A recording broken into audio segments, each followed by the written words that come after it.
Start. Hello dear student, आज हम लोग डिस्कस करेंगे क्लास 12th का टॉपिक है डिफरेंशिएशन। तो लास्ट वीडियो में हम लोगों ने पढ़ा था differentiation of variable to the power variable. आज हम पढ़ेंगे पैरामेट्रिक फॉर्म का डिफरेंशिएशन कैसे करते हैं। ठीक, तो छोटा सा ध्यान रखना है कि पैरामेट्रिक फॉर्म में पैरामेट्रिक पॉइंट क्या होते हैं, बस उसके रिगार्डिंग हम लोग डिफरेंशिएशन कर लेते हैं। ठीक, तो सबसे पहले हम समझाएंगे पैरामेट्रिक पॉइंट क्या है। आप लोग क्लास 11th में पढ़ा होगा, कोई भी कर्व है, ये कोई भी कर्व है, ठीक, इस पे कोई पी पॉइंट ले लिया हमने, जिसको हमने बोल दिया x, y। ठीक है, तो जो x और y है this is called parametric point. Parametric का मतलब है इस कर्व पे चलने वाले पॉइंट को हम लोग क्या बोलते हैं, पैरामेट्रिक पॉइंट। ठीक, इस कर्व पे जहां भी ये कर्व है जो मूव कर रहा, इस पे जो भी पॉइंट मूव करेंगे उन्हें हम लोग पैरामेट्रिक पॉइंट बोलेंगे। डन। ठीक, यानी एक बात पता चल गई, यानी x की वैल्यू जो भी है वो y की वैल्यू जो भी है, तो ये पैरामेट्रिक इक्वेशंस आ गई।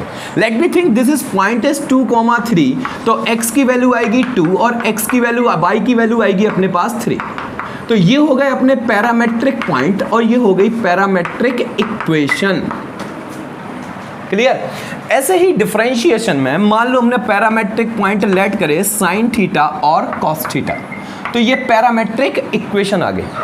x की वैल्यू भी थीटा के टर्म्स में है, y की वैल्यू भी थीटा के टर्म्स में, यानी एक बात बिल्कुल क्लियर है, x और y जो दिए होंगे वो एक ही पर्टिकुलर वेरिएबल में होंगे।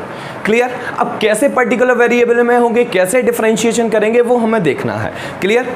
तो देखिए जरा, यहाँ पे ये है x equal to sine theta, यानी किस वेरिएबल के टर्म्स में है, बोले सर थीटा के टर्म्स में, तो इसका डिफरेंशिएशन करा देंगे with respect to theta. Clear. तो dx ओवर डी थीटा आएगा कॉस थीटा, इसको हम लोगों ने पैक कर लिया। बोले सर थीटा का दोबारा नहीं करेंगे, जैसे साइन थीटा का हुआ कॉस थीटा, फिर किसका नहीं हो पाया, बोले सर थीटा के रिस्पेक्ट 1 होता है। क्लियर। अब आया जरा देखिए differentiation with respect to theta, y का करते हैं तो अपने पास आ जाएगा dy over d theta, cos theta का आया माइनस साइन थीटा, फिर थीटा के रिस्पेक्ट हो गया 1। ये अपनी बात हो गई खत्म। अब अपन को फाइंड करनी है वैल्यू किसकी, dy ओवर dx की। तो एक छोटी सी ट्रिक याद करेंगे, dy यहाँ पे लिखेंगे, dx नीचे लिखा तो नीचे लिख देंगे, दोनों में d थीटा रिप्लेस करा देंगे। This is called parametric form of differentiation. इस चीज को हम लोग बोलेंगे पैरामेट्रिक फॉर्म ऑफ डिफरेंशिएशन। एक बार फिर से देख लेते हैं, dy ओवर dx लिखा है, तो dy ऊपर dx नीचे, दोनों में क्या डिस्ट्रीब्यूट कर दिया, d थीटा और d थीटा। अब what is the value of dy over d theta, बोले सर माइनस साइन थीटा, लिख दीजिए। What is the value of D theta over D x, बोले सर हमारे पास dx ओवर डी थीटा की है, तो रेसिप्रोकल करके लिख देंगे, यानी क्या आ जाएगी 1 अपॉन कॉस थीटा। यानी जो सॉल्यूशन निकल के आ गया वो आ गया minus tan theta. It is a parametric form, this is a parametric form and this is a differentiation of parametric form. इतनी छोटी सी बात है। बोले सर मान लो थीटा के वेरिएबल के टर्म्स में दिया गया, और किसी के वेरिएबल के टर्म्स में हो सकता है, टी के टर्म्स में हो सकता है, तो पूरा क्वेश्चन जो होगा वो टी के टर्म्स में होगा। T is a variable, x भी टी के टर्म्स में होगा, वाई भी टी के टर्म्स में होगा। बोले सर एग्जाम्पल दीजिए, तो एग्जाम्पल ये हो गया, ये लिखा हुआ है x equal to 80 square and y equal to लिखा है 280। ठीक, ये पैरामेट्रिक इक्वेशन बना ली। अब करेंगे differentiation with respect to t, इसका अलग और इसका अलग। तो सॉरी, इसका क्या आएगा dx over dt equal to, इसका आ जाएगा 280, a का होगा नहीं, t स्क्वायर का कितना आ जाएगा 2t। यहाँ पे करेंगे differentiation with respect to t, तो यहाँ पे आ जाएगा dx over dt equal to 2a का 2a t का 1। हमें वैल्यू किसकी चाहिए, बोले सर dy ओवर dx की। dy ऊपर लिखा, dx नीचे लिखा, अब दोनों में डिस्ट्रीब्यूट क्या कराएंगे, बोले सर dt और dt। इतनी सी बात है। तो what is the value of dy over dt,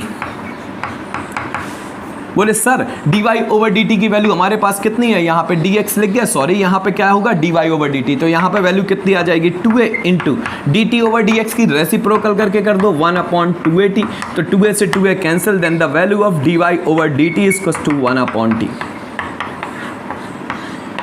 ये हो गया अपना सॉल्यूशन। क्लियर। यहाँ तक कोई भी डाउट हो तो आप डिस्कस कर लीजिए, ठीक है, जो दिक्कत आए वो आप हमसे पूछ लीजिए। चलिए नेक्स्ट आगे बढ़ते हैं कुछ और एग्जाम्पल के साथ। सबसे पहले एक बार और रिपीट करते हैं, what is the parametric form and what is the parametric point and what is the parametric equation. जो भी कर्व पे पॉइंट दिए जाते हैं उन्हें हम लोग पैरामेट्रिक पॉइंट्स बोलते हैं। फिर x इक्वल्स टू कोई भी वैल्यू लिख देते हैं, y इक्वल्स टू कोई भी वैल्यू लिख देते हैं, इसको हम लोग पैरामेट्रिक इक्वेशन बोलते हैं। और पैरामेट्रिक इक्वेशन का डिफरेंशिएशन ही पैरामेट्रिक फॉर्म बोला जाता है, the differentiation of parametric form. ठीक, अब अपने पास लिखा है x equal to sine theta plus theta cos theta and y equals to लिखा है cos theta minus theta sine theta. ठीक है, अब हमें क्या करना है, डिफरेंशिएशन करना है, तो हम लोग लिखेंगे differentiation with respect to theta. चलिए कराते हैं, तो dx over d theta, sine theta का क्या आ गया कॉस थीटा, इन दोनों में कौन सा रूल लगा देंगे, प्रोडक्ट रूल। डन। अब क्या हो जाएगा, थीटा को छोड़ेंगे कॉस थीटा का आएगा माइनस साइन थीटा, फिर कॉस थीटा को छोड़ेंगे थीटा का हो जाएगा 1। तो यहाँ पे वैल्यू क्या आएगी, dx over d theta equal to cos theta minus theta sine theta और प्लस कॉस थीटा जो है उसको 2 कॉस थीटा लिख दिया। ये हमारे पास आ गया dx ओवर डी थीटा। कोई भी डाउट हो तो बता दीजिए। डन। अब हम लोग इसका करेंगे y वाले का, तो differentiation with respect to theta, तो y का आ जाएगा dy over d theta, cos theta का आएगा माइनस साइन थीटा, इन दोनों में हम लोग लगा देंगे क्या, प्रोडक्ट रूल। तो थीटा को छोड़ा, साइन थीटा का डायरेक्ट करते हैं कॉस थीटा, फिर साइन थीटा को छोड़ेंगे थीटा का 1। तो ये हो गया बेटा dy over d theta equal to minus sine theta minus theta cos theta और minus sine theta. Minus sine theta और माइनस साइन थीटा ऐड हो जाएगा तो कितना हो जाएगा, -2 साइन थीटा और माइनस थीटा कॉस थीटा। ये हमारे पास dy ओवर डी थीटा की वैल्यू आ गई। अब हमें वैल्यू किसकी फाइंड करनी है, dy ओवर dx की। तो dy कहाँ पे है, ऊपर, dx कहाँ पे है, नीचे, दोनों में डिस्ट्रीब्यूट, दोनों में क्या डिस्ट्रीब्यूट कर देंगे, d थीटा और d थीटा। ठीक, इम्प्लाइज दैट। अब वैल्यू रखते हैं, dy ओवर डी थीटा की वैल्यू कितनी आई, बोले सर माइनस कॉमन ले लीजिए, -2 sine theta plus theta cos theta into इसकी वैल्यू क्या आएगी, रेसिप्रोकल कर देंगे तो कितनी आ जाएगी, अपॉन ही कर दीजिए। ठीक, तो कितना आ जाएगा, 2 cos theta minus theta cos theta. यहाँ तक कोई भी डाउट हो तो डिस्कस कर लीजिए। क्लियर। ये हमारे पास वैल्यू आ गई dy ओवर dx की। अब पैरामेट्रिक फॉर्म का हम लोग डबल डिफरेंशिएशन देखते हैं। जरा देखिए, बहुत गौर से देखना है। ठीक है, तो जरा देखते हैं।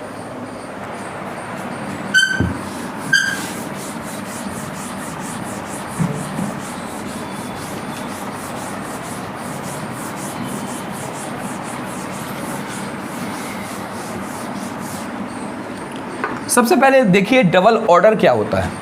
एक कोई फंक्शन दिया गया y, अगर एक बार डिफरेंशिएशन करेंगे विद रिस्पेक्ट टू x तो हमारे पास आएगा dy ओवर dx। अगर इसी चीज का करेंगे again differentiation with respect to x तो बोले सर d ओवर dx और लग जाएगा किसमें, dy ओवर dx में।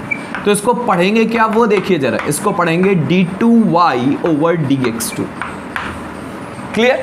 अगर आगे फिर से एक बार डिफरेंशिएट करेंगे विद रिस्पेक्ट टू x तो इसको हम लोग क्या बोल सकते हैं, जरा लगाइए इसमें d ओवर dx।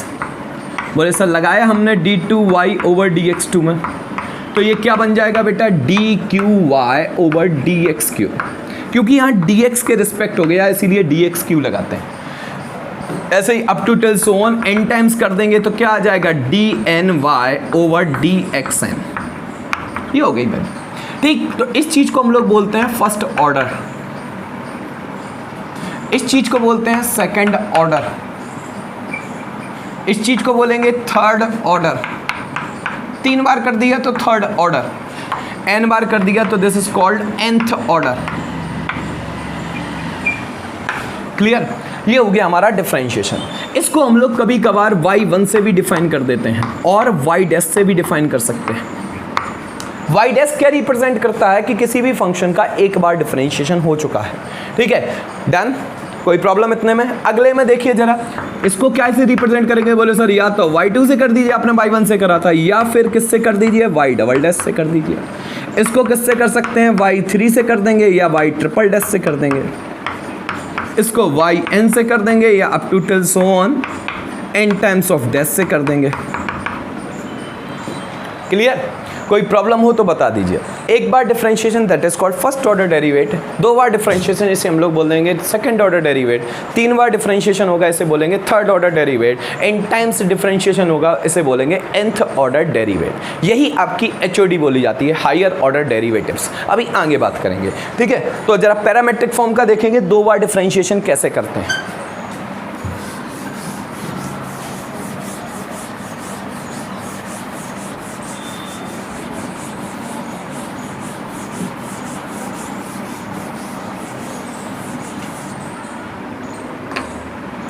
ये लिखा है x equal to a bracket में t plus 1/t, parametric form, then y अलग से दिया जाएगा। तो y इक्वल टू लिखा है हमने, कोई भी लिख दिया a t क्यू बाई 2 कर दीजिए माइनस t, लो 3 कर दिया, क्लियर। ये अपना लिखा हुआ है। अब इसको हम लोग क्या करेंगे, differentiation with respect to t। तो x का आएगा dx ओवर dt, a का होगा नहीं, t के रिस्पेक्ट 1/t का आएगा -1/t square. Then LCM is, बोले सर t स्क्वायर, तो कितना आ जाएगा a/t स्क्वायर ब्रैकेट में t स्क्वायर -1, क्लियर। इसके नीचे 1 करके हमने एलसीएम ले लिया। आगे बढ़े, इसका डिफरेंशिएशन कराया t के रिस्पेक्ट, तो y का आएगा बेटा dy over dt, a bracket में आ जाएगा 3t स्क्वायर अपॉन 3 -1, 3 क्या हो गया, cancel. Then the value of dy over dt is equal to at square -1। ये सॉल्यूशन आ गया। अब हमें किसकी वैल्यू चाहिए, dy ओवर dx की। तो dy, हाँ एक और चीज़ सुनिए, जो पैरामेट्रिक फॉर्म है उसको लगातार 2 बार डिफरेंशिएट नहीं करेंगे, उसको सिंगल dy ओवर dx में कन्वर्ट करने के बाद अगेन डिफरेंशिएट किया जाएगा, तभी d2y ओवर dx2 आएगा। देखिए जरा कैसे, यहाँ पे वैल्यू लिखी है dy ऊपर है, dx कहाँ पे है, नीचे, दोनों में क्या डिस्ट्रीब्यूट कर देंगे, dt और dt, ठीक है। तो यहाँ पे वैल्यू dy ओवर dx की वैल्यू क्या आएगी, dy ओवर dt की वैल्यू क्या है, बोले सर a ब्रैकेट में t square -1 and dt over dx की वैल्यू क्या है, रेसिप्रोकल करके लिखेंगे, तो t स्क्वायर अपॉन a, और ये नीचे आ जाएगा t स्क्वायर -1, ये और ये क्या हो गया, कैंसिल, a से a क्या हो गया, cancel. Then dy over dx की वैल्यू निकल के आ गई अपने पास t स्क्वायर। अब देखिए जरा, यहाँ पे आते हैं, क्लियर। अब इसी फंक्शन को हम लोग किसके रिस्पेक्ट डिफरेंशिएट करेंगे, x के रिस्पेक्ट, ठीक है, नहीं, क्योंकि dx2 कब आएगा, जब ये वाला फंक्शन x के रिस्पेक्ट डिफरेंशिएशन होगा। t के रिस्पेक्ट होगा तो dt आएगा नीचे, उससे कोई मतलब नहीं है, हमें तो dx2 चाहिए क्योंकि सेकंड ऑर्डर डेरिवेटिव चाहिए, ठीक। तो हम लोग क्या लिखेंगे यहाँ पे, differentiation with respect to t, नहीं x, इसको ध्यान से देखना। तो यहाँ पे बनेगा बेटा d2y over dx2 is equal to t square का क्या आएगा, 2t। अब बस बहुत कायदे में, ये सबसे ज़्यादा गलती होती है, यहाँ पे बहुत ज़्यादा फोकस करेंगे। हमने अगर टी स्क्वायर का करा तो 2 आगे आया, एक पावर कम हुई, कितना हो गया, 1 बचा, यानी 2t हो गया। अब अगर पावर छुपा के देखेंगे तो t का अगर t के रिस्पेक्ट करते तो 1 हो जाता, बट हम किसके रिस्पेक्ट कर रहे हैं, x के रिस्पेक्ट। तो यहाँ पे क्या आ जाएगा, dt ओवर dx, क्या आएगा, dt ओवर dx। अब देखिए जरा, रिप्लेस कराते हैं value, d2y over dx2 equal to 2t, dt over dx की वैल्यू क्या है, जरा रिप्लेस करके रखना है। तो dt ओवर dx रेसिप्रोकल करके लिख दो, तो क्या आ जाएगा बेटा, t स्क्वायर ऊपर जाएगा, यानी t स्क्वायर अपॉन a और t स्क्वायर -1, इसको हमने रेसिप्रोकल कर दिया, तो ये चीज़ ऊपर चली गई, ये चीज़ नीचे आ गई, ये होल अपॉन समझ लीजिए, ऐसे ही कर देना रेसिप्रोकल। अब देखो जरा, ये कितना हो गया, d2y ओवर dx2, ये लाइन आ गई समझ में, ये वाली हम लोगों ने x के रिस्पेक्ट करा, तो t स्क्वायर का क्या हुआ, 2t, फिर t का t के रिस्पेक्ट 1 होता है, बट t का x के रिस्पेक्ट हो जाए तो dt ओवर dx कर दिया, चेंज रूल लगा दिया इसमें। चलिए, तो यहाँ पे हो गया 2t³ अपॉन a ब्रैकेट में t square -1, this is a solution. अब इसी में लिख के आ जाए एट t इक्वल टू 2, तो जरा इसी में देखिए जरा, t इक्वल टू 2 लिख के आएगा, तो t की जगह 2 रिप्लेस करा दीजिए, रख रही है, तो कितना आ जाएगा, d2y over dx2 at t equal to 2, ठीक है। t की जगह 2 रखिए, 2 का क्यों, 8 2 जा 16 अपॉन a ब्रैकेट में t स्क्वायर -1, 4 -1 कितना आ जाएगा, 3, यही हो गया अपना आंसर। तो हम लोगों ने अभी इस वीडियो में क्या क्या सीखा, पैरामेट्रिक फॉर्म क्या होती है, जब x और y अलग अलग इक्वेशन में दिया जाता है तो डिफरेंशिएशन पैरामेट्रिकल फॉर्म टाइप करेंगे। ठीक, दोनों एक ही वेरिएबल में होते हैं। पूरा अगर थीटा के टर्म्स में होगा तो x थीटा के टर्म्स में है तो y भी थीटा के टर्म्स में होगा, x अगर t के टर्म्स में है तो y भी t के टर्म्स में होगा। क्लियर आ गई बात समझ में? फिर हम लोग dy/dx निकालेंगे, तब उसका सेकंड ऑर्डर डेरिवेट निकालेंगे। ठीक, क्लियर। नेक्स्ट वीडियो में हम आपको HOD वाली प्रूविंग बताएंगे। कौन सी वाली प्रूविंग बताएंगे? HOD वाली प्रूविंग। ठीक, यानी हायर ऑर्डर डेरिवेटिव्स की, जो बहुत ज़्यादा इंपॉर्टेंट है। Clear, done, thank you.